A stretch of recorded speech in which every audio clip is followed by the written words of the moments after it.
Дали во Македонија има нелегално прислушување, собранието се уште не може да провери, иако техничкиот експерт е избран уште пред 2 месеци, средства за негово ангажирање од законодавниот дом се уште не се обезбедени, кажа председателот на Собраниската комисија за контрол на прислушувањето Емил Димитриев, кој денеска со останатите пратеници од ова собраниско тело беа во посета на ОТА. Штета е што собранието ова надлежност не ја сваќа доволно сериозно, зашто надзорната улога на собранието е многу важна во сегментот на контрола на службите за безбедност. Ние како комисија немаме надлежност да го склучиме договорот, нашата надлежност е во делот на селекцијата.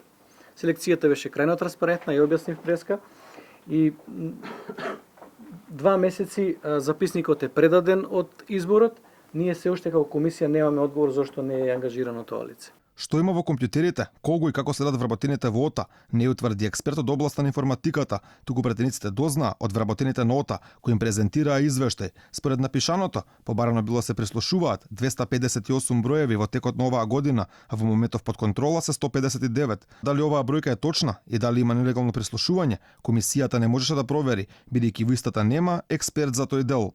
Ние без технички експерт навистина сме во една незгодна ситуација да го гледаме само визуелно и механички она што значи наредба, внесување во систем за слушање и така натаму, меѓутоа технички експерт ќе може да влезе и во електронскиот дел да го провери тоа реално дали е така.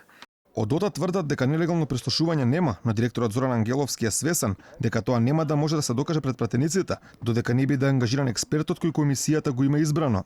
ОТА и понатаму, ова сум го кажал и порано, меѓутоа се залага за максимална транспарентност и максимална контрола.